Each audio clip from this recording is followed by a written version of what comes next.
saw Huberman throw into the trash. And then they matched DNA from a pizza crust to DNA found on one of the victims. Perhaps even more disturbing, prosecutors say Huberman took at least one of the victims' phones and used the phone to call the families and taunt the families after allegedly killing the women. Our reporters are covering this across the field for our CNN's Jay Grass. He's in New York City for SNN's Del Mar, Texas, in the suspect's house in Massapequa. Brian, let me start with you. What are we expecting to hear from authorities when they speak at any moment? Yeah, just more details of how they uncovered this suspect. I want to tell you though, Jake, in court, the Suffolk County District Attorney said that they actually had to stop this investigation early because they say Huberman was still in contact with sex workers and they fear for their safety. As you said it, this is a 59-year-old family man, married with 2 children, pretty much flying under the radar, an architect in New York City but had a home in Massapequa, now charged with 3 of those murders, but considered, as you said, the prime suspect in the 4th murder. They're guilty of 4. This goes back to 2010 when those. Yep, 2010. I remember that. For sex workers advertising their business on Craigslist, their bodies are found pretty much near each other, wrapped up in burlap sacks. A couple of them were tied with duct tape. Another one restrained with belts.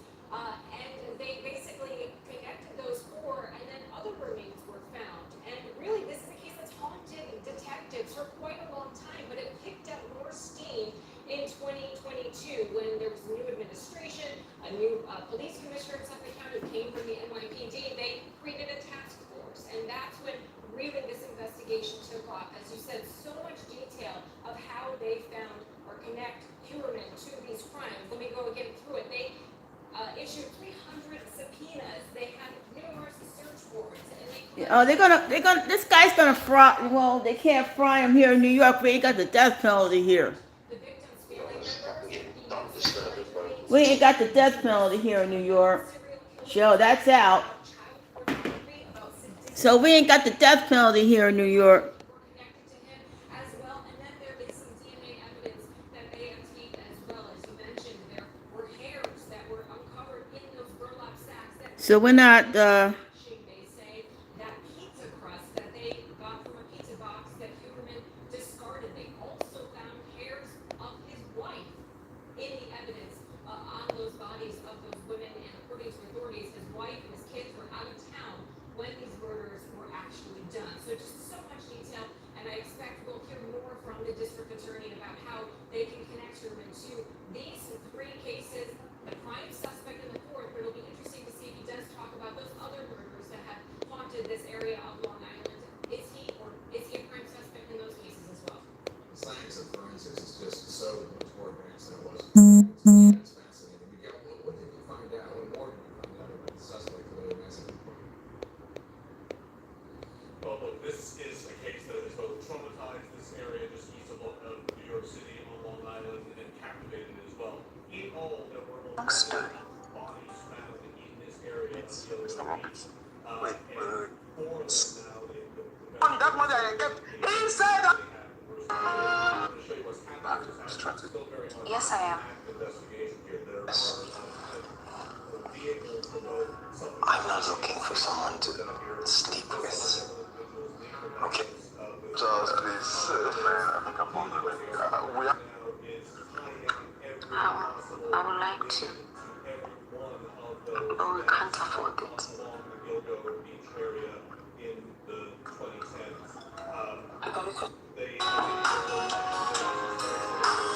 Yeah.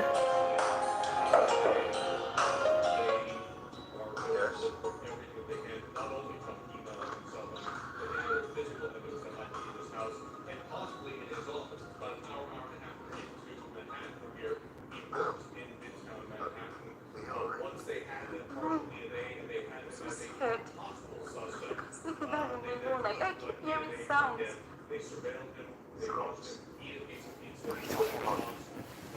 There are no sounds. And besides, I'm here, okay? There's nothing to worry about. It's scary, please. Where have we heard from any Can I stay here with you? since this development, since the arrest? We haven't heard from any of the family members just yet of the 4 women that he is connected to, according to authorities. We again, we don't know if it's fully connected or if it's even tied to Huerman. And basically, they're even saying this is a sigh of relief because Jake, this is a case again that's just haunted investigators. It's haunted that community. People kind of thought police didn't care, right? Because these were sex workers as victims. They thought maybe just because of their occupation alone that police really gave up on this. So there is a new energy of this community that maybe this will get solved for all of the victims. But again, we're still waiting to hear from those four family members. So of course you can imagine there's just a sigh of relief because they've been waiting so long for just some sort of answer as to who might have done this. I do want to mention, Jake, we did hear from the attorney of Rex Huerman after he had his court appearance, and he did say apparently to his attorney that I didn't do this. He said he was doing it for tears, and that he seemed very distraught about these charges. This is I know we keep talking about he's an architect, he's a family man. His physical appearance is interesting too, because that's also something authorities had tied him to. Witnesses for one of the murders say he seemed like an ogre. And you saw him in court, he is a very big man, and I think we're about to get into this one.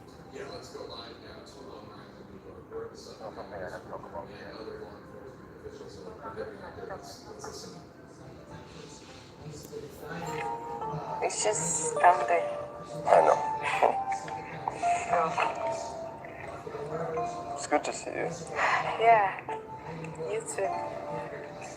I just mean to connect something from someone there. Hi, Mama.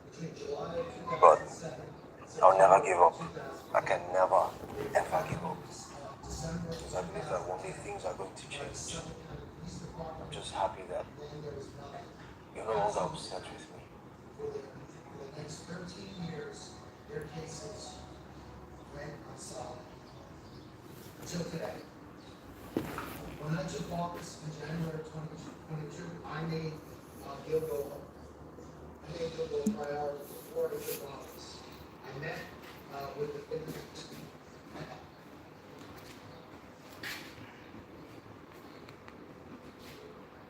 opportunities in the small cap to get nowhere, and yes, it's an act of desperation by the Trump legal team to a pricing in our magnifying lens looking for clues 12 years after the case. What I was going to do was I was going to work with my task force. We were going to form a task force. We were going to work with the Suffolk County Police Department. We were going to work with the Suffolk County Sheriff's Office. We were going to work with the New York State Police. We were going to work with our FBI. They got this guy. Task force So work together, and we were going to use the grand jury, the power of the grand jury to come to reach a determination in this case. So the grand jury has two things. It has power, it has reach. You can obtain documents, you can interview witnesses. The other thing that the grand jury has secrecy. No one knows what you do when you operate a grand jury proceeding. And we knew that when we were investigating this case... I never thought they would catch somebody for this, Hammer Nation. So I thank the police for capturing this ass. We'll see what happens. I'll see you then.